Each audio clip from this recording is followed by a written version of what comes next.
오늘 하나님 말씀은 창세기 9장 말씀 봅니다. 9장 1절로 해서 7절 말씀까지 우리가 함께 읽고 우리가 말씀을 나누겠습니다. 9장 1절로 해서 7절 말씀 같이 읽겠습니다. 하나님이 노아와 그 아들들에게 복을 주시며 그들에게 이르시되 생육하고 번성하여 땅에 충만하라.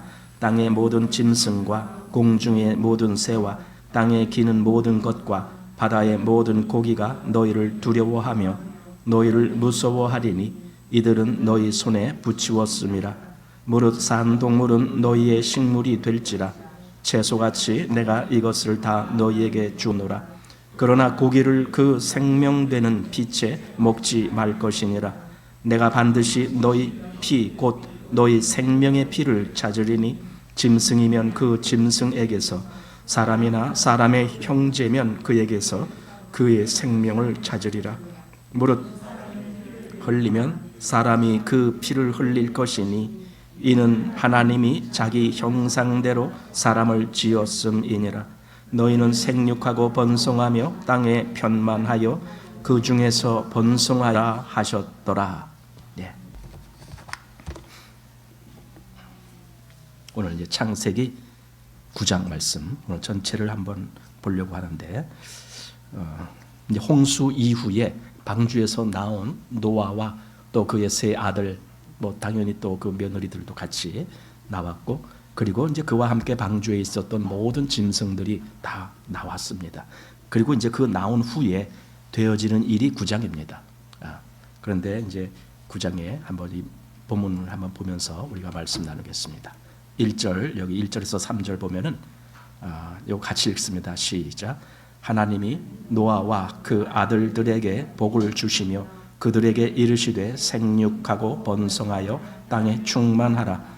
땅의 모든 짐승과 공중의 모든 새와 땅에 기는 모든 것과 바다의 모든 고기가 너희를 두려워하며 너희를 무서워하리니 이들은 너희 손에 붙이웠음이라. 무릇 산 동물은 너희의 식물이 될지라. 채소같이 내가 이것을 다 너희에게 주노라.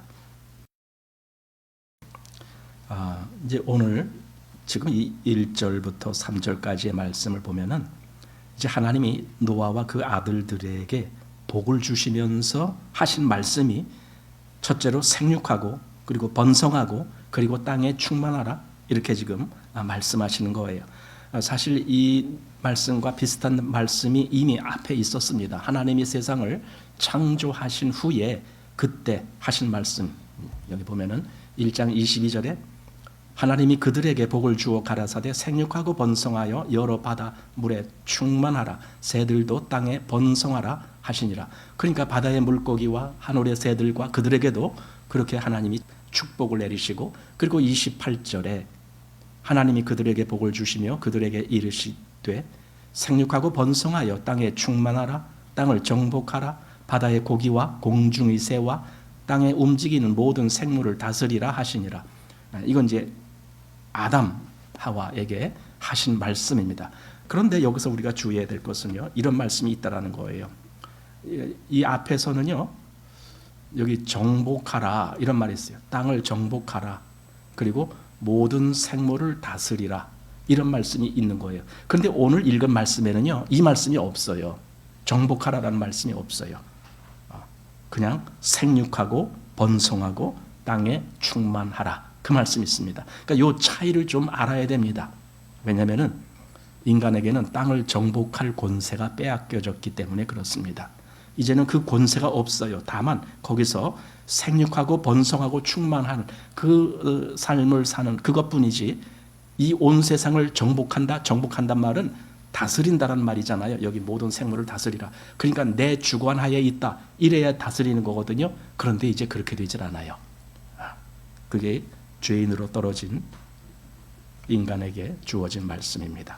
자, 그리고 이제 창세기 8장 17절 말씀을 보면은 너와 함께한 모든 혈육 있는 생물 곧 새와 육축과 땅에 기는 모든 것을 다 이끌어내라. 이것들이 땅에서 생육하고 땅에서 번성하리라 하시매. 그러니까 모든 생물들이 아까 노아에게 하신 말처럼 생육하고 번성하리라 이렇게 말씀하고 그다음에 지금 이제 아직 안 봤지만은 9장 7절 말씀 보면은 너희는 생육하고 번성하여 땅에 편만하여 그 중에서 번성하라 하셨더라. 여기서도 뭐 정복하라, 다스리라 그런 말씀은 없고 생육하고 번성하며 그리고 앞에서는 충만하라 하는데 여기는 편만하라 이런 말로 살짝 바뀌었습니다. 어쨌든 의미적으로는 비슷한 뜻입니다. 계속 여기서 왜 생육하고 번성하라 이런 말씀을 왜 하셨을까? 계속 반복적으로 지금 이 말씀을 하시는데 그 의도가 무엇일까? 그것은요, 하나님의 창조의 목적이 거기에 있기 때문에 그래요. 하나님이 이 땅을 창조하시고 거기에 모든 생명체를 창조하시고 그리고 거기에 아담과 하와라는 인간을 창조하셨는데 만약에 인간이나 또는 어떤 다른 짐승이나 생명체들이 그렇게 하나님의 창조대로 계속 번성되지 못하고 그냥 끝났다. 그러면 하나님의 창조가 의미가 없게 돼버리는 거예요. 하나님이 기껏 창조하셨다라고 그때 하실 때는 뭐고 지금 그들이 다 어디 갔습니까? 이렇게 되면 하나님 창조가 그야말로 가치 없는 창조처럼 돼버리는 거잖아요. 그래서 하나님은 그렇게 하실 수가 없어요. 그러니까 여기 지금 노아 또 방주에서 나온 모든 생명체들에게조차도 다시 생육하고 번성하라. 여기 생육하라라는 말은요, 열매를 많이 맺어라 그 뜻이에요. 그렇게 하라라는 뜻입니다. 그래서 이 하나님의 의도대로 되어져야 됩니다. 온 세상은 그 하나님의 의도에서 벗어나면 그게 죄예요. 그게 잘못인 거예요. 그래서 여기 생육하고 번성하라 이거는 하나님의 창조의 의도시다라는 겁니다. 그리고 하나님은 그 생육하고 번성하는 가운데 바로 그 안에서 하나님의 목적을 성취하시는 분이십니다. 그걸 이제 우리는 한참 후에 지금 그 역사 전체를 보기 때문에 하나님이 과연 그렇게 하셨구나 하고 우리가 그것을 거슬러 올라가면서 보게 됩니다. 자, 아까 왜 1장에는 땅을 정복하라, 다스려라 이런 말씀이 있는데 지금 여기 9장에는 왜 다스리란 말씀이 없을까? 왜 정복이란 말씀이 없을까? 제가 좀 아까 말씀드렸어요. 그런데요, 이 일이 언제 완성되느냐? 사실 인간들이 지금까지 그렇게 역사를 이루면서 살았지만은 하나님의 이 명령이 그대로 다 완성되지는 못했어요. 그냥 허덕이면서 살아왔죠, 인간은. 그런데요, 장차 하나님께서 이 창조의 의도대로 하신 말씀이 완성되는 때가 옵니다. 그게 언제 그렇게 되느냐? 그리스도 안에서의 충만이란 말씀이 딱 나와요. 충만. 그러니까 여기는 생육하고 번성하고 땅에 충만하라 그랬지만 이때 그들을 통해서는 완성되지 못합니다. 하지만 그리스도 안에서 그 모든 것이 회복될 그때에 모든 것이 충만하게 된다라는 겁니다. 그래서 이 회복은 오직 여인의 후손, 여자의 후손인 예수 그리스도 안에서 그리스도로 말미암아 이 충만이 이루어지는 거예요. 그러려고 하나님이 이 말씀을 계속 이렇게 강조하신 거예요. 너희는 번성하고 충만하라. 이런 말씀 계속 하신 이유가 그겁니다. 에베소서 1장 22절 보면은 또 만물을 그 발 아래 복종하게 하시고 그를 만물 위에 교회의 머리로 주셨느니라. 이때 비로소 이제 복종이라는 말이 나오는 거예요. 인간이 그 만물을 지배할 권한을 상실했지만 다시 그리스도로 말미암아 이것이 회복되는 겁니다. 그래서 만물이 그 안에서 복종하는 겁니다. 자, 그리고 빌립보서 2장 9절에 이러므로 하나님이 그를 지극히 높여 모든 이름 위에 뛰어난 이름을 주사 하늘에 있는 자들과 땅에 있는 자들과 땅 아래에 있는 자들로 모든 무릎을 예수의 이름에 꿇게 하시고 이거죠. 이게 복종하는 거죠. 그리스도에게 복종케 되는 그 역사가 완성되는 거죠. 이제 그것을 하나님은 계획하고 계시기 때문에 그래서 비록 창조 때에는 다스려라라는 말씀까지 하셨지만 정복하라라는 말씀까지 하셨지만 지금 9장에 와서는 그 말씀을 못했지만 그러나 장차 그 역사가 완성될 것이다 라는 겁니다. 그래서 이 충만이라는 단어도 그리스도 안에서 완성될 것을 말씀합니다. 에베소서 1장 23절입니다.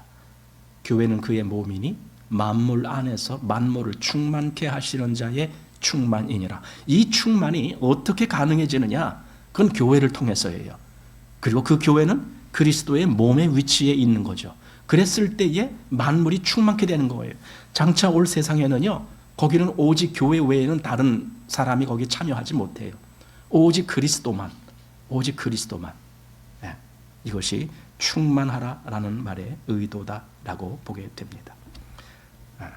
그 다음에 이제 이 앞에서 창세기 1장 29절 보면은 하나님이 가라사대 내가 온 지면에 씨 맺는 모든 채소와 씨 가진 열매 맺는 모든 나무를 너희에게 주노니 너희의 식물이 되리라. 식물. 그들이 양식. 이때는 전부 식물이에요. 그러니까 동물이 아니고 식물. 여기 뭐 채소나 또는 열매. 그거 우리 지금도 그런 걸 먹잖아요. 채소나 열매. 그리고 그때는 짐승들에게도 마찬가지예요. 그 기준이 있었어요. 여기 30절 보면은 또 땅의 모든 짐승과 공중의 모든 새와 생명이 있어 땅에 기는 모든 것에게는 내가 모든 푸른 풀을 식물로 주노라 하시니 그대로 되니라. 이렇게 그러니까 사람도 그렇고 짐승에게도 그렇고 그때는 동물을 서로 잡아먹거나 그런 거 없었어요.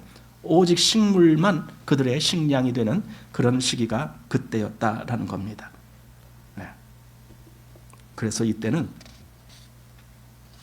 우리 그런 거 보잖아요. 참 이상한 거는 코끼리라는 이 지상에서 현존하는 가장 큰 짐승이 코끼리 아닙니까?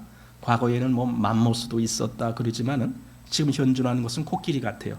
그런데 그 어마어마하게 큰 코끼리가 식물만 먹어요. 동물은 안 먹어요. 그건 놀랍지 않습니까? 그리고 대체로 보면은 식물을 먹는 짐승들은 성격이 온유합니다. 온화해요. 그러나 동물을 잡아먹는 짐승들은 아주 포악합니다. 이게 뭔가 지금 애초에 하나님께서 창조하셨을 때의 의도에서 벗어난 존재들이기 때문에 그래요. 근데 인간은 어느 쪽이에요? 양쪽 다예요. 인간은 잡식이라고 하는데 그래서 인간들도요 동물을 더 많이 먹는 사람들은 약간 성격이 좀 그럴지도 몰라요. 이건 뭐 사실인지는 몰라요. 그냥 하는 소리예요. 그래서 가능하면 동물성은 조금씩만 드시라고.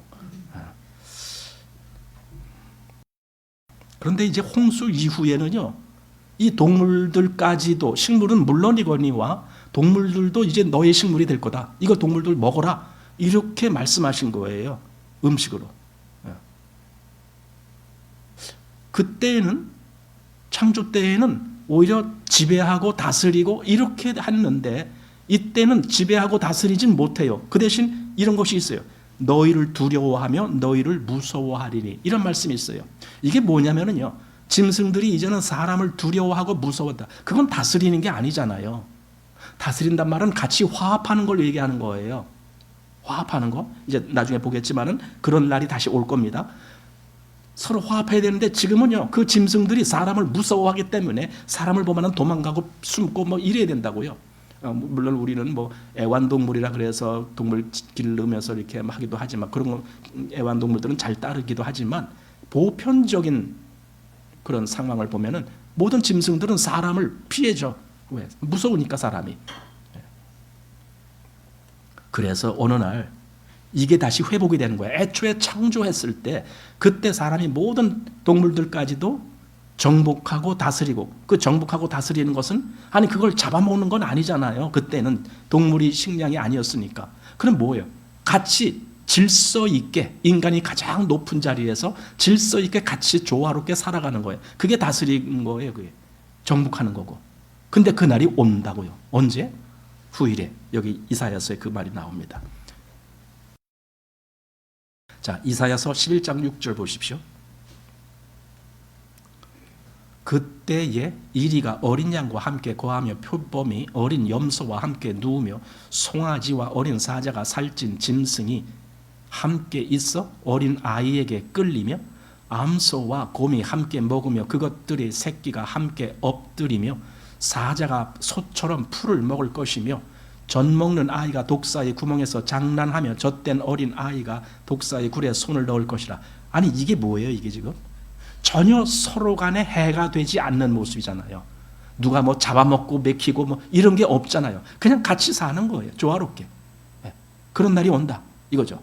이거 이제 여기 보면은 인간만 그날을 기다리는 것이 아니라 다른 피조물들도 그날을 기다리는 거예요. 우리 로마서 8장에서 보는 대목 아닙니까? 피조물들이 탄식하면서 하나님의 아들들이 나타나는 것을 그걸 고대하고 있다. 왜 그러느냐? 이런 날이 오기를 사모하기 때문에 그런 거예요. 이런 날. 모든 피조물들, 모든 뭐 동물이고 식물이고 뭐고 다 그게 조화롭게 이루어지는 그날. 그날.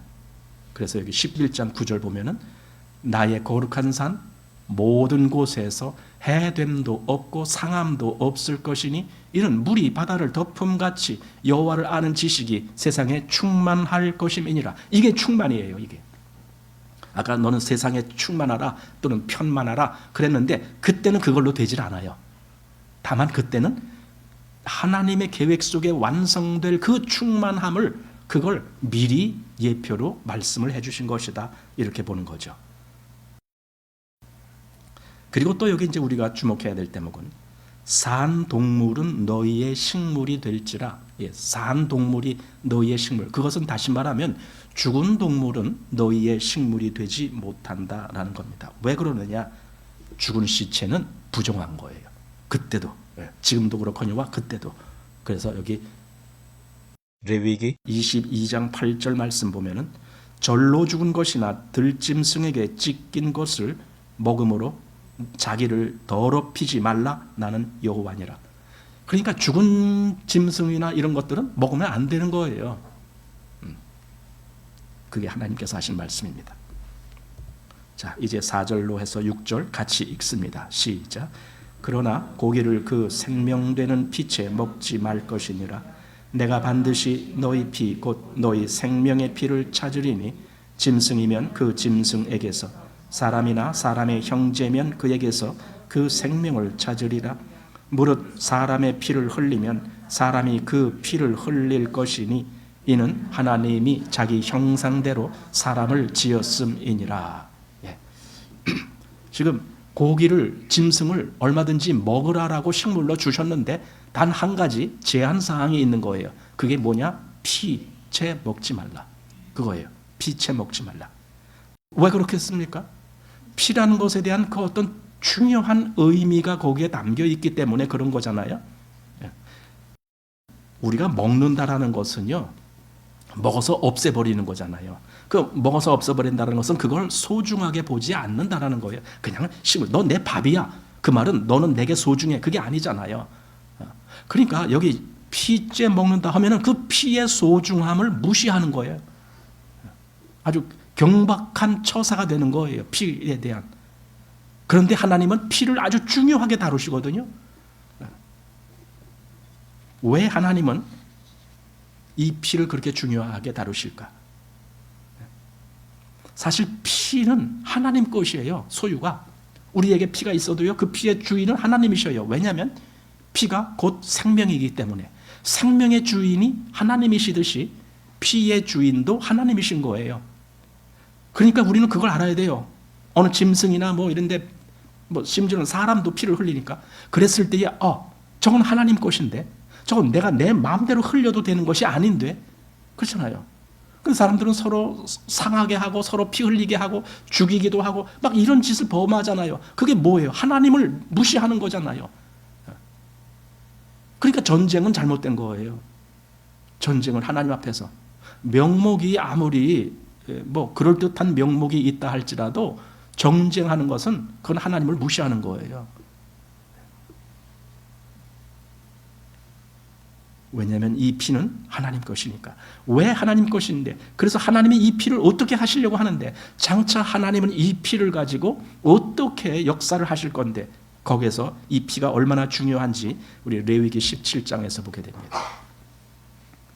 무릇 이스라엘 집 사람이나 그들 중에 우거하는 타국인 중에 어떤 피든지 먹는 자가 있으면 내가 그 피 먹는 사람에게 진노하여 그를 백성 중에서 끊으리니 육체의 생명은 피에 있음이라. 내가 이 피를 너희에게 주어 단에 뿌려 너희의 생명을 위하여 속하게 하였나니 생명이 피에 있으므로 피가 죄를 속하느니라. 하나님이 이렇게 정말 그 피든지 어떤 피든지 먹으면 그는 백성 중에서 끊어진다. 끊어진다 말은 사망으로 간다. 지금 그 말이거든요. 그럼 왜 그렇게 하느냐? 생명이 피에 있기 때문에 그렇다. 모든 육체의 생명은 피에 있다. 그래서 결국은 내가 이 피를 너희에게 주어서 그래서 단에 뿌려갖고 너희 생명을 속하게 할 거야. 그러니까 너희도 그 피를 소중하게 봐야 돼. 그걸 아주 중요하게 봐야 돼. 그걸 경박하게 보면 안 돼. 지금 그 말씀을 하시는 거예요. 물론 우리는 지금 이 먹는 것에 대해서 그렇게 저촉받지를 않죠. 왜냐면 먹는 것과 또 뭐 하는 것 이런 것에 의해서 우리가 지금 얽매여 있지 않기 때문에 그런 건 있어요. 하지만 이 의미는 우리가 새기고 있어야 돼요. 아, 피는 하나님 거구나. 하나님의 생명이구나. 하나님이 주신 생명. 각각의 그 동물들에게 생명을 주실 때 그 속에 피가 있게 하신 거예요. 그러니까 그 속에서 피를 빼가면 생명도 같이 빼나가지는 거예요. 그러니까 생명은 중요한 거다. 즉 피가 중요한 거다. 이렇게 지금. 그런데 그리스도께서 바로 그 피를 흘리셨다 이거죠. 피가 중요하지 아니하면은 그리스도가 피를 흘렸다라고 해서 어떻게 우리 죄가 사함 받아요? 그게 중요한 피도 아닌데 그냥 뭐 죽으려니까 피 흘린 거지. 만약에 그런 식으로 됐다라면은 어떻게 그 피가 우리 죄를 사해 주느냐고요. 근데 그게 아니에요. 하나님께는 이 피가 어마어마하게 중요해요. 제일 먼저 피 흘린 사람이 아벨이잖아요. 그 아벨이 피를 흘린 것에 대해서 하나님은 그걸 쉽게 넘어가질 아니하고 가인에게 그랬어요. 네 아우 아벨의 핏소리가 내게 호소하고 있다. 지금 그렇게 말씀하시잖아요. 그만큼 피가 중요한 거예요. 하나님께는. 그래서 나중에 장차 그 하나님의 아들이 피를 흘릴 때 그 피로 말미암아 우리가 죄사함을 얻는 역사가 그래서 일어나는 거예요. 그 피가 중요하지 아니하면 우리 죄사함 못 얻어요. 그런데 그 피가 너무 중요한 거예요. 그래서 그 중요한 의미를 가르치려고 미리 이렇게 짐승 너희가 먹어도 되지만 그 피채 먹지는 말아라. 왜 그러냐? 생명이 피에 있기 때문에. 그래서 내가 이 피를 너희에게 주어, 여기 지금 11절에 내가 이 피를 너희에게 주어 단에 뿌려 속하게 하나니. 그래요. 자, 여기 세 가지네. 내가 이 피를 너희에게 줄 거야. 그리고 내가 이 피를 단에다 뿌릴 거야. 단에 뿌린다라는 말은 그 죄를 사함받게 하기 위한 제사가 드려진다 그 말이에요. 그리고 내가 너희 죄를 사할 거야. 피가 바로 그렇게 되는 거야. 그 역사를 하는 거야. 그러니 그 피가 얼마나 중요하냐? 그러니 피를 너무 그렇게 가볍게 여기지 말고 이건 매우 중요한 것인 줄 알아라. 지금 그런 말이죠. 그래서 아까 창세기 4장 10절에 네 아우의 핏소리가 땅에서 내게 호소하느니라 라고 그렇게 말씀하신 하나님이 여기 히브리서 12장 24절에 새 언약의 중보이신 예수와 및 아벨의 피보다 더 낮게 말하는 뿌린 피니라. 아벨의 피도 하나님이 그것을 절대로 소홀히 보지 아니하시고 그 피가 내게 호소한다라고 말씀하셨는데 그 아벨의 피보다 더 낮게 말하는 하나님께 뭔가 더 낮게 호소를 한다 그 말이에요. 그 예수 그리스도의 피가 결국은 우리의 모든 죄를 사하기 위한 그 호소를 하고 있다. 이걸 지금 여기서 우리가 보게 되는 겁니다. 그러므로 우리가 예수 그리스도의 피가 우리 죄를 충분히 사하게 된다. 이걸 믿게 되는 겁니다. 자, 그리고 여기 이제 짐승이면 그 짐승에게서 사람이나 사람의 형제면 그에게서 이런 말이 있습니다. 이게 뭐냐면은 짐승이 죄를 범하면 짐승이 그 피를 흘려야 돼. 그래야 갚아지는 거야. 만약에 사람이 죄를 범하면 사람이 피를 흘려야만이 그 죄가 갚아지는 거야. 지금 그거예요. 그러니까 짐승과 사람은 구별하고 있는 거예요. 그런데 우리 알듯이 구약의 제사는요, 짐승의 피로 했어요. 사람이 죄를 범했는데 짐승의 피를 가지고 제사를 지냈어요. 그러니까 그 제사는 이건 완벽한 제사라고 할 수가 없는 거예요. 그건 한시적으로만 하나의 교훈을 주기 위한 그 의미로 짐승의 피를 허락하신 것이지 그 짐승의 피가 진짜 우리 죄를 다 사해주는 그런 역사는 없어요. 만약에 사람인 내가 죄를 씻음 받으려면 똑같은 사람이, 그것도 죄 없는 사람이 그 피를 흘려야만이 내 죄가 갚아짐이 되는 거예요. 예. 그래서 그 이유 때문에 그리스도께서 사람이 되신 겁니다. 왜냐하면 피를 흘리시려고, 죄인들의 그 죄를 갚아주시려고. 사람이 돼야지. 어떻게 하나님의 입장에서 어떻게 피를 흘려요? 하나님이 죽으실 수가 있나요? 안 되거든요. 우리처럼 사람이 되셔야만이, 그래야 피도 흘리시고 죽으실 수 있고 그런 거죠. 그래서 여기 빌립보서 2장 7절에 오히려 자기를 비워 종의 형체, 여기 종의 형체가 바로 사람의 형체죠. 종의 형체를 가져 사람들과 같이 되었고 사람의 모양으로 나타나셨음에 자기를 낮추시고, 그리고 어디까지 가는 거예요? 죽기까지 복종하셨으니 곧 십자가에 죽으심이라. 십자가가 바로 그거구나. 십자가는 피를 흘리시기 위한, 사람으로서 피를 흘림으로 인해서 그것이 우리 죄를 갚기 위한 피의 대가, 값으로 예수님이 흘리셨구나, 이렇게 보게 되는 거예요. 그래서 나중에 히브리서를 보면은 짐승의 피와 그리스도의 피가 어떻게 차이가 나는지를 말씀해 줍니다. 히브리서 9장 12절, 염소와 송아지의 피로 아니하고, 왜? 그걸로는 우리 죄가 온전히 씻음받지 못하니까. 그래서 염소와 송아지의 피로 아니하고 오직 자기 피로 영원한 속죄를 이루사 단번에 성소에 들어가셨느니라. 그러니까 이 사실을 믿는 사람이라면, 정말 예수님이 그 피를 흘리시고 단번에 그 하늘나라에 가셨구나, 이걸 믿는 사람이라면요, 동일하게 뭐가 믿어지는 줄 아세요? 내 죄가 다 씻음받아졌구나, 그게 믿어지는 거예요. 사람들이 나 이거 믿어, 그런데 내 죄가 씻어진 건 난 못 믿겠어. 이 사람은 거짓말하는 사람이에요. 이건 못 믿는 거예요. 그리스도의 피가 우리의 모든 죄를 충분히 씻을 수 있구나, 그걸 지금 여기서 말하는 건데 왜 그걸 못 믿어요? 그러니까 사실 사람들이 믿는다라고 말을 하지만 거짓말이에요. 믿지 못하기 때문에 그래요. 그냥 성경에 있는 내용을 안 믿는다라고 하면은 조금, 그러니까 나 그거 믿어 이렇게 말하는데, 그런데 그러면 이 결과까지가 그대로 나한테 이루어져야지요. 그래서 성경 말씀에 대해서 내가 아멘 할 수 있어야죠. 근데 그렇게 못 하잖아요. 그거는 믿음이 없는 거죠. 예. 그래서 이 구약에는요, 피를 먹지 말라 그런 거예요. 왜? 그게 너무 중요한 거니까. 피를 먹지 말라, 피채 먹지 말아라. 모든 짐승 너희가 먹어도 가하지만은 피는 땅에다 쏟으라, 그리고 먹으라.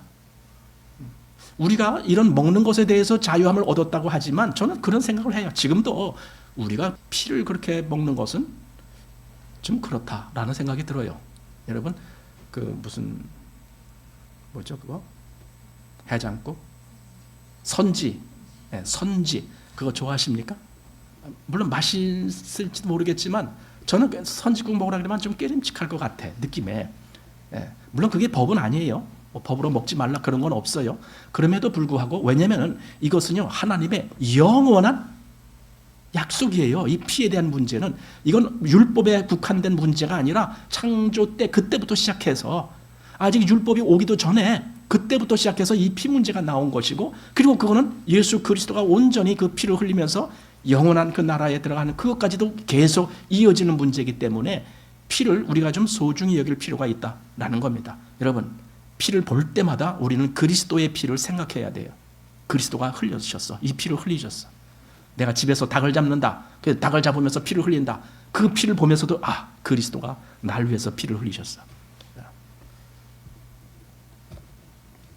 그래서 피를 먹지 말라 그랬습니다. 여러분, 그런데요, 놀라운 전환이 신약 성경에 오게 됩니다. 그게 뭡니까?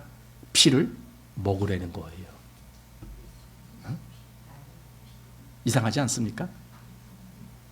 예수님이 그런 말씀하셨습니다. 여기 요한복음 6장 53절 보면은 예수께서 이르시되 내가 진실로 너에게 이르노니 인자의 살을 먹지 아니하고 인자의 피를 마시지 아니하면 너희 속에 생명이 없느니라. 피를 마시라는 거예요. 여러분, 이거 어떻게 생각돼요? 구약에는 피를 절대로 먹지 말아라. 그런데 여기서 예수님은 내 살, 내 피를 먹고 마셔라. 54절, 내 살을 먹고 내 피를 마시는 자는 영생을 가졌고 그래야 영생을 가진다. 그리고 마지막 날에 내가 그를 다시 살리리니 내 살은 참된 양식이요 내 피는 참된 음료로다. 이거예요. 지금 이 복음은 그거예요. 내 살을 먹고 내 피를 마셔라. 그래야 너희가 산다. 지금 그 얘기잖아요.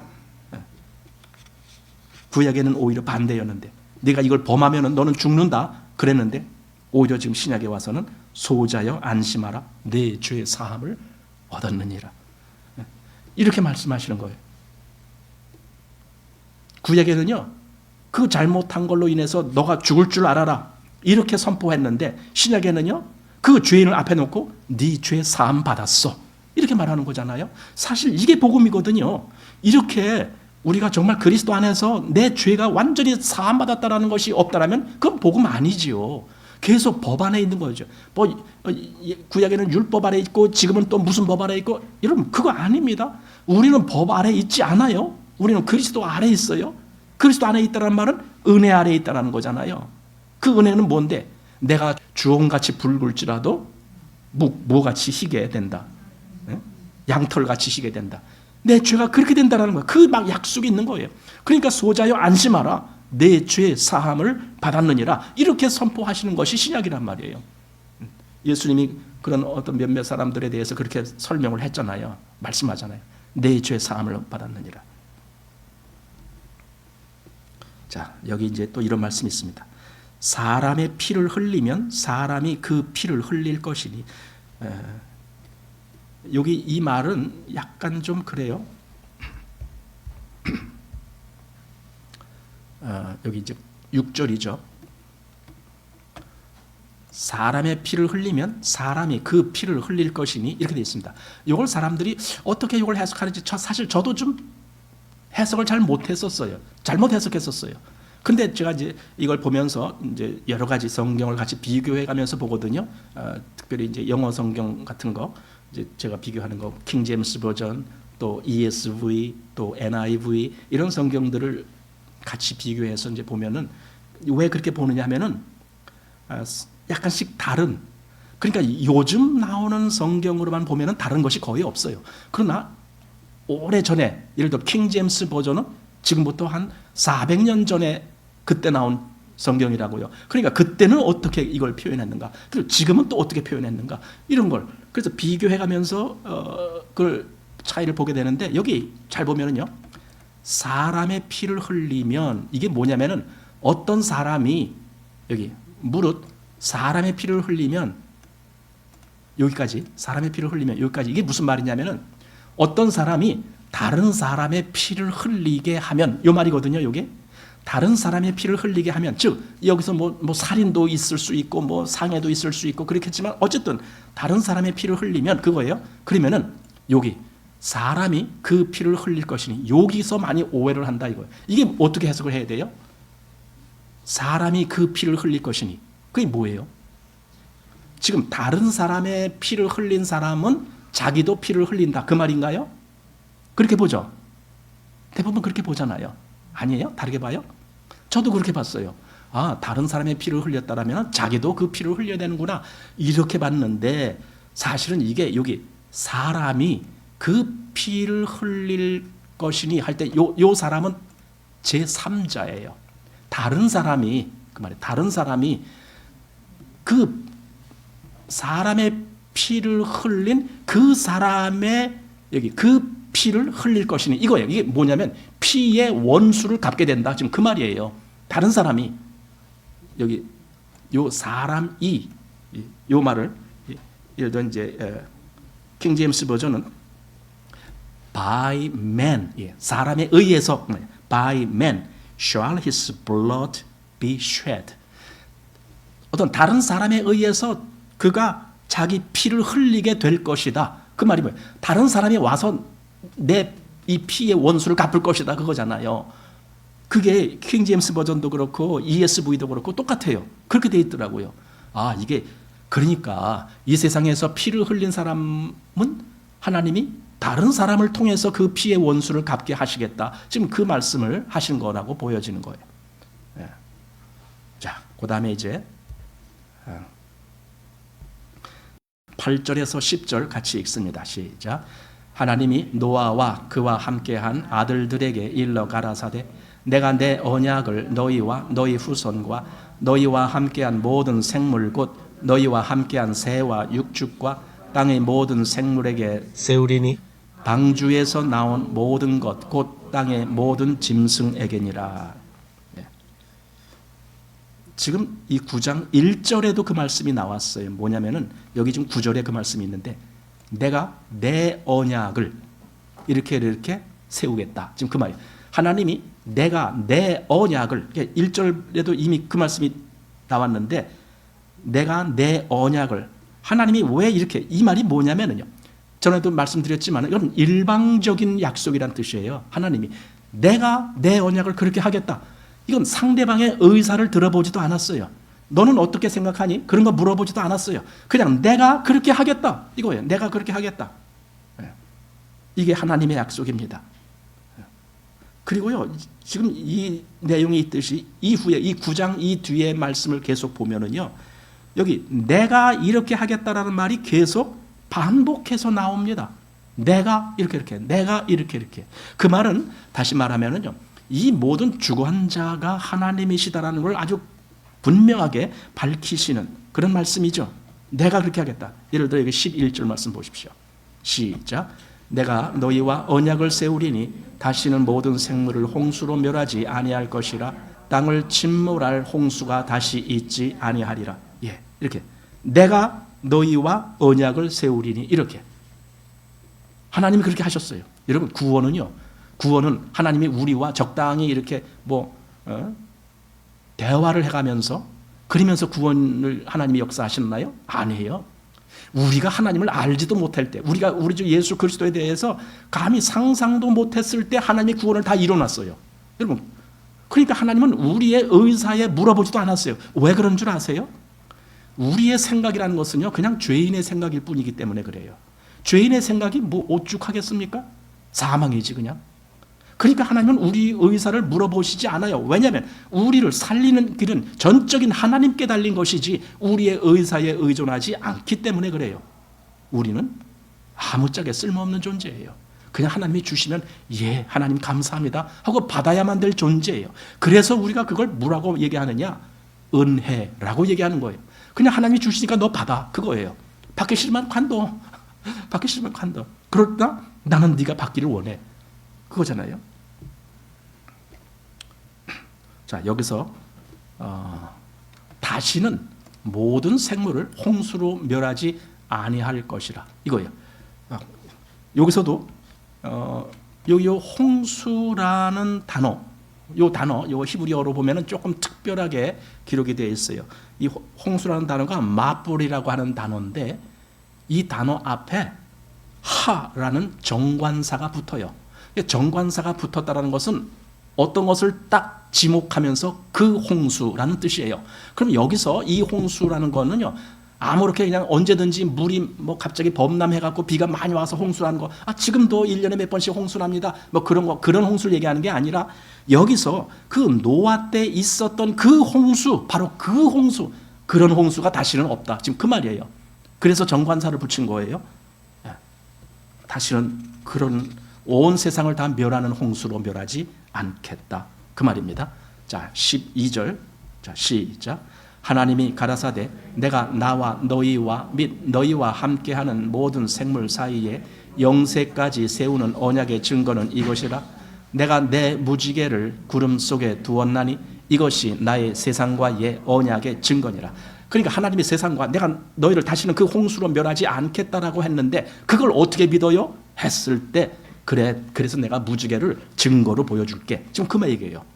무지개를 증거로 보여줄게. 우리는 무지개를 수도 없이 봅니다. 그러면서 우리는 기억합니다. 하나님이 약속한 약속은 영원한, 여기 아까 뭐라고 했어요? 영세까지 세우는 언약. 이랬습니다.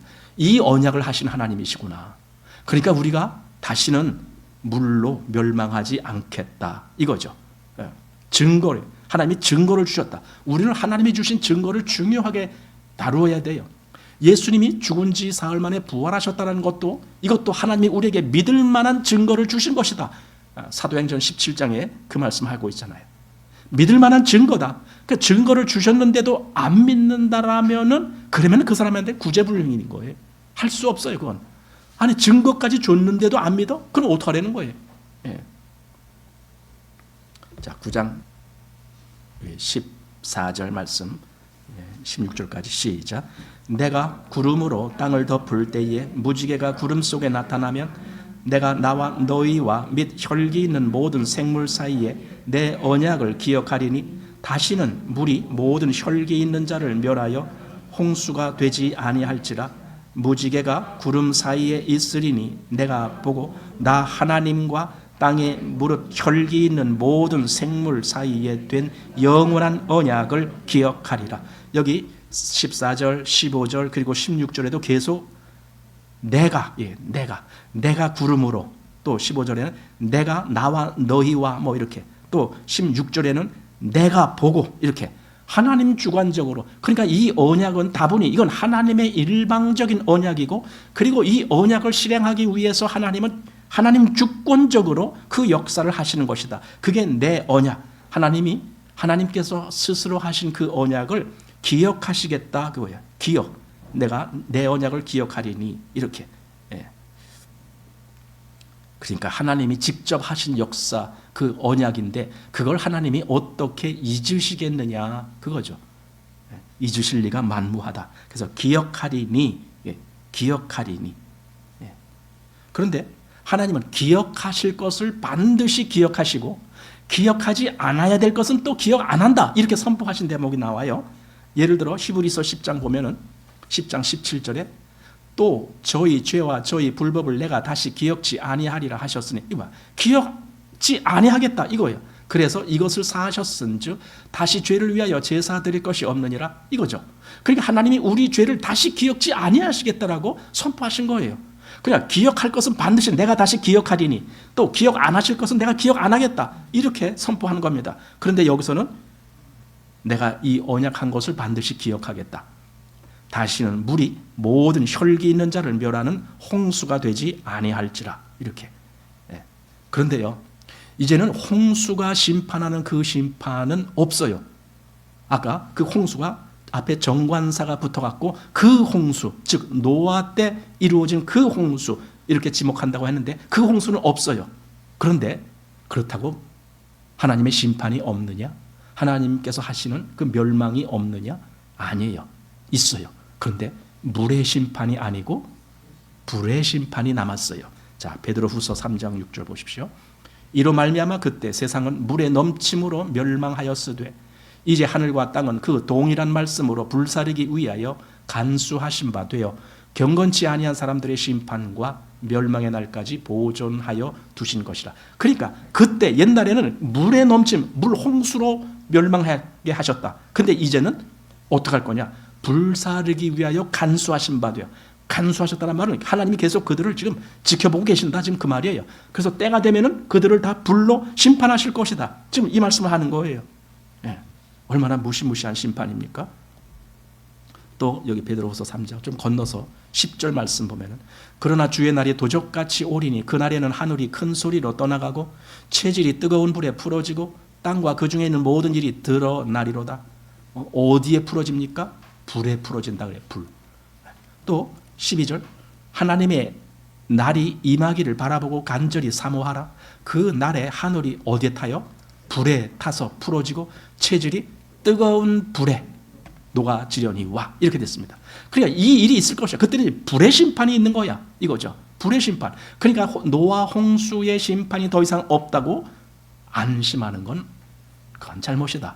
지금도 하나님의 이 말씀의 엄중함은 우리로 하여금 정말 아주 중요한 그런 어떤 정신 차리게 하는 그런 말씀으로 우리에게 들려줘야 된다라는 것을 보게 됩니다.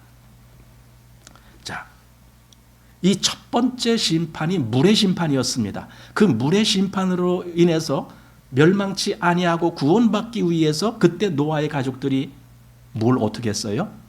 방주를 탔어요. 그러니까 첫 번째 물의 심판 때 방주를 탔어요. 두 번째 불의 심판에서 구원을 받기 위해서 어떻게 해야 되겠습니까? 그리스도 안에 들어가야 돼요. 그리스도가 방주에 아주 더 중요한 역할을 하는 것이 그리스도이십니다. 그때는 홍수 후에 하나님이 무지개를 보여주시면서 이게 나와 너희의 영원한 언약이야, 그 증표야, 그렇게 했는데 지금 우리에게는 그리스도께서 그 골고다의 십자가에서 흘린 피가 우리에게 영원한 증거가 되는 거예요. 그것을 성경에다 기록하시고 우리로 보게 하시잖아요. 그리스도의 그 십자가의 피. 그러니까 이때 그 노아 때 그 무지개를 통해서 하나님은 다시는 그런 심판을 내리지 아니하셨다라면 지금 우리에게 그리스도 안에서 그 그리스도의 피로 말미암아 죄 사함을 받은 이에게는 이 영원한 불의 심판이 그에게 오지 않는 거죠. 똑같은 원리죠.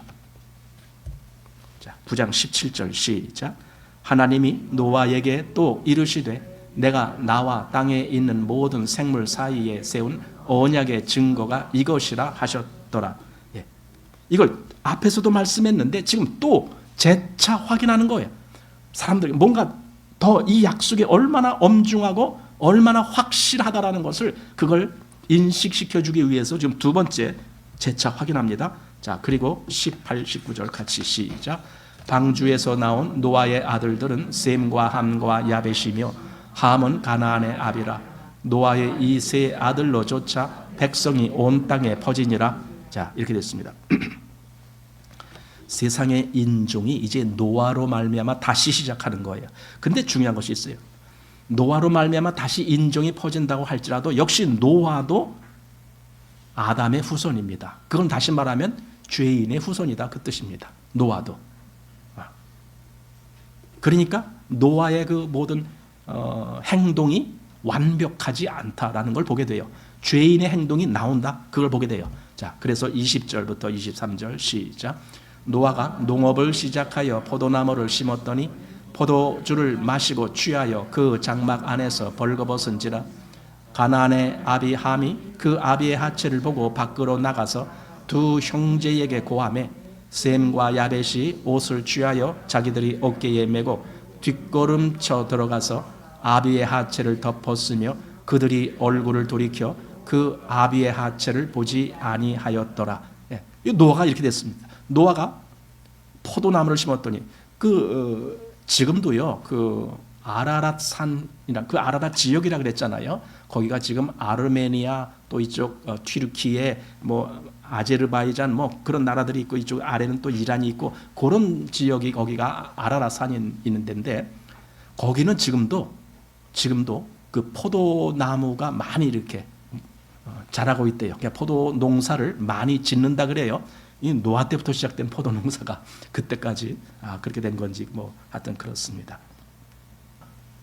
결국 여기 노아가 아담의 후예라는 것을 여지없이 그것을 드러내는 사건입니다. 즉 아담의 후손에게는 의가 없는 거예요. 그리고 아담의 후손에게는 죄가 없을 수가 없는 거예요. 그 속에는 죄가 얼마나 많은지 사도 바울이 그가 구원받은 후에라도 그는 이것을 아주 철저하게 느끼고 그것에 대해서 아주 한탄하는 식으로 말씀한 것이 로마서 7장입니다. 여기 18절 보면은 내 속고 내 육신에 선한 것이 거하지 아니하는 줄 아노니 원함은 내게 있으나 선을 행하는 것은 없노라. 내가 원하는 바 선은 하지 아니하고 도리어 원치 아니하는 바 악은 행하는도다. 만일 내가 원치 아니하는 그것을 하면 이를 행하는 자가 내가 아니요 내 속에 거하는 죄니라. 그러므로 내가 한 법을 깨달았노니 곧 선을 행하기 원하는 나에게 악이 함께 있는 것이다. 지금 여기서 사도 바울이 뭘 얘기하는 거예요? 결론이 여기에요. 나에게 악이 있구나. 내게 악이 있구나. 네, 이겁니다. 선을 행하기 원하는 마음도 있지만 실제로 나는 도리어 원치 않은 악을 행하는구나. 그게 바로 어디 있는 건데? 내 속에 있다. 내 속에 거하는 죄야 그게. 그러니까 사도 바울이 여기서 그 자기를 아주 정확하게 의식하는 거예요. 나는 아담의 자손이구나. 노아도 아담의 자손이구나. 그런데 하나님의 의도는요. 너 아담의 자손이지? 그러니까 넌 죄인이야. 그러니까 넌 벌 받아야 돼. 그게 아니에요. 하나님의 의도를 잘 알아야 돼요. 성경 전체에서 하나님의 의도를 말씀하고 있는데 예를 들어 여기 로마서 4장 7절에 뭐라고 합니까? 그 불법을 사하심을 받고 그 죄를 가리우심을 받는 자는 복이 있고 이랬단 말이에요. 그러니까 뭐예요? 불법이 없고 또 죄가 없는 자가 복이 있다라고 한 게 아니라 불법도 있고 죄가 있는데도 그걸 사하심을 받고 가리움을 받는 그가 복이 있는 자야. 지금 이렇게 얘기를 한 거잖아요. 이게 하나님의 의도라고요. 그리고 이게 복음이에요. 사실은 복음이 뭡니까? 하나님이 내 죄를 사하셨다라는 그 선포예요. 물론 그 선포를 하시려고 그리스도를 보내시고 그가 십자가에서 피 흘리시게 하시고 그가 사흘 만에 부활하게 하시고 이런 모든 역사가 필요했던 거지. 핵심은 그겁니다. 하나님이 내 죄를 사하시는구나. 그러니까 그 불법을 사하심을 받고 죄가 가림을 받는 자가 그가 복받은 자야. 이렇게 말을 하는 것이지 죄 없는 자가 복받은 거야. 이렇게 말하는 것이 아닌 거예요. 아까 사도 바울도 그래서 오호라 나는 곤고한 사람이로다. 이렇게 말을 하는 이유가 그거예요. 죄가 없는 자가 아니고 죄가 그냥 있네. 그런데 우리 주 예수 그리스도로 말미암아 하나님께 감사하리로다. 이래요. 감사가 나와요. 왜? 이걸 사도 바울은 아는 거예요. 내 죄, 내 불법, 그걸 하나님이 다 가려주시는구나. 누구로 말미암아? 그리스도로 말미암아. 예. 이게 하나님의 뜻이고 의도시고 즉 허물을 덮어주는 것이 하나님의 의도셨던 거예요.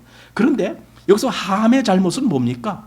허물을 들춰냈잖아요. 더 퍼뜨렸잖아요.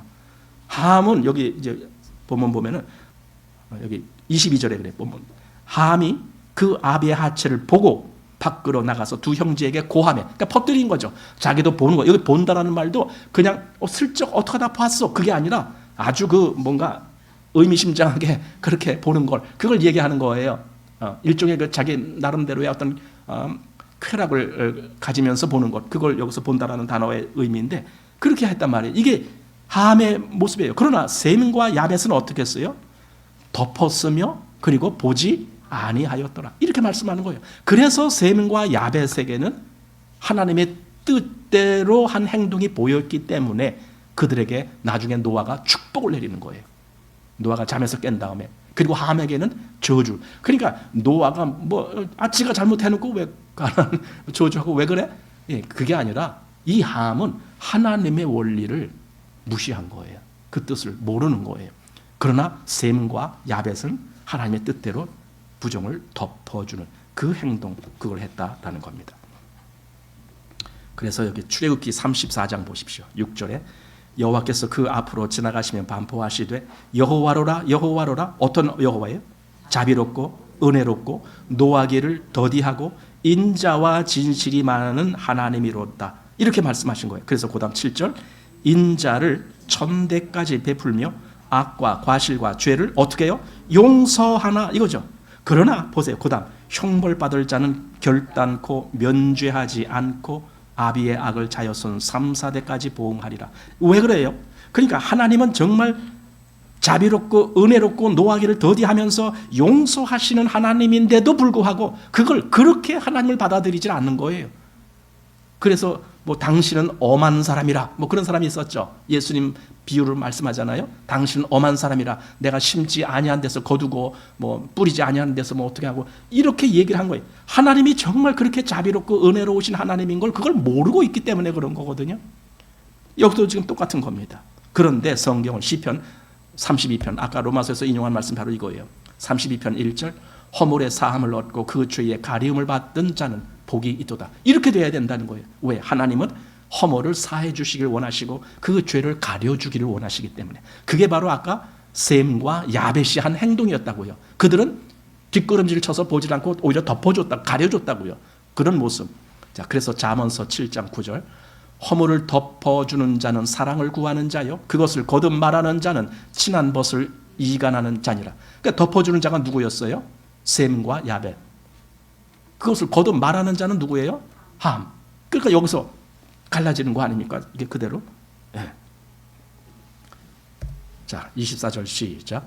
노아가 술이 깨어 그 작은 아들이 자기에게 행한 일을 알고. 자, 여기서 이제 그 작은 아들이라고 한 말에 대해서 약간 성경이 차이가 있는데 킹 제임스 버전에는 지금 우리말과 똑같이 그냥 younger son 이렇게 됐습니다. younger 뭔가 좀 더 젊은 아들 그런 거잖아요. 그래서 작은 아들 이렇게 되는데 그런데 여기 ESV나 NIV는 younger가 아니고 youngest son 이렇게 되어 있습니다.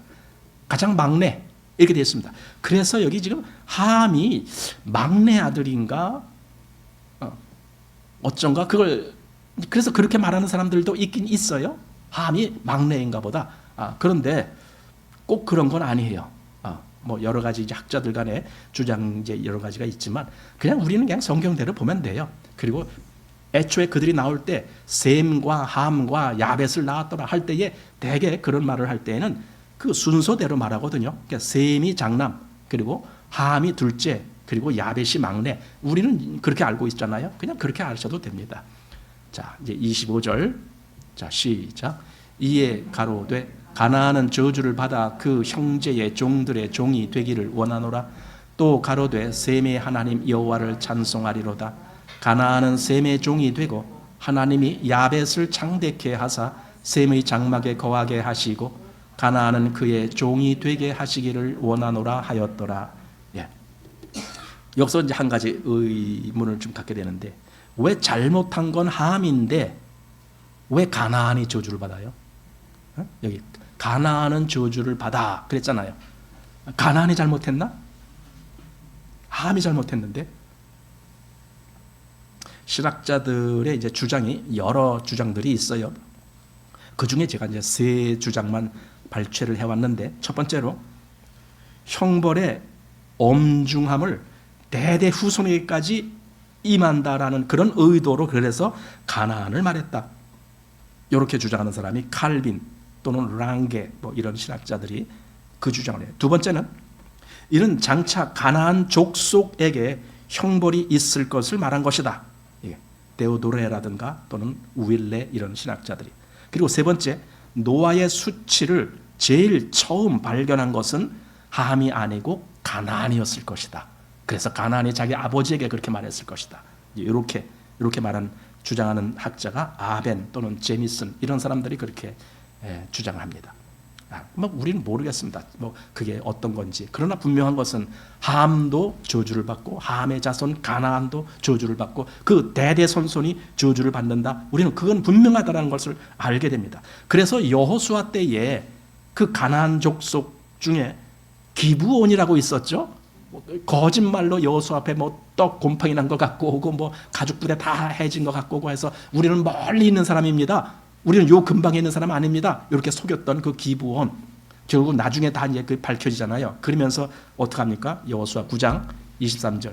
그러므로 저희가 저주를 받나니 너희들은 저주를 받아 너희가 영영이 종이 되어서 다 내 하나님의 집을 위하여 나무 패며 물 깃는 자가 되리라. 이게 종이 된다는 거예요. 그래서 지금 노아 때 노아가 가나안을 저주한 거와 똑같이 그렇게 되는 거예요. 지금 이 가나안 족속 이 뭡니까? 기브온도 가나안 족속 중에 하나거든요.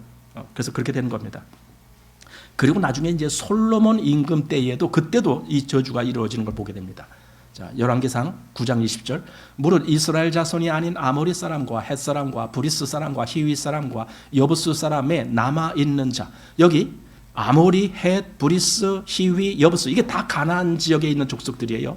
거기에 있는 7족속 뭐 또는 어떤 때는 8족속 이렇게도 나오는데 그들이 어떻게 해요? 곧 이스라엘 자손이 다 멸하지 못하였으므로 그 땅에 남아 있는 그 자손들을 솔로몬이 노예로 역군을 삼아 오늘까지 이르렀으되 이렇게 노예가 된다. 아까 노아가 그 가나안을 저주한 그 내용이 그대로 여기 이루어졌다 이거죠. 그 이제 대대손손 그렇게 됐다라는 것을 보게 됩니다. 자, 그다음에 이제 여기 셈의 하나님 여호와를 찬송하리로다. 이거 26절에 셈의 하나님 여호와를 왜 찬송합니까? 왜 찬송해야 될까요? 한번 생각해 봅시다. 셈의 하나님 여호와를 찬송하리로다. 이건 단순히 가나안이 셈의 종이 된다라는 그런 의미 때문에 셈의 하나님을 찬송하라는 말은 아닙니다. 그럼 여기서 왜 셈의 하나님 여호와를 찬송하라 했느냐면 이 세상의 구원자가 셈의 그 혈통으로 오시기 때문에 그렇습니다. 그 셈의 하나님, 우리를 구원하시는 구원자를 보내실 그 하나님, 그는 이 셈의 혈통 속에 그 그리스도가 오시도록 그렇게 역사하실 것이다. 지금 그런 모든 것을 생각하면서 그 셈의 하나님 여호와를 찬송하리로다라고 그렇게 부를 수가 있는 겁니다. 이게 지금 미리 우리는 그 전체를 다 알기 때문에 얼마든지 그렇게 생각할 수가 있어요. 만약에 역사, 이 하나님의 역사를 모른다라면은 미리 그렇게 생각하는 것은 조금 그렇겠지만 우리는 다 알기 때문에 얼마든지 이 말은 그 속에 하나님의 역사가 이렇게 나타나는구나. 그 아들을 보내신 하나님, 그래서 그 역사가 있게 하신 하나님, 바로 이런 것을 우리가 보게 되는 겁니다. 자, 오늘 이렇게 해서 9장을 마치겠습니다.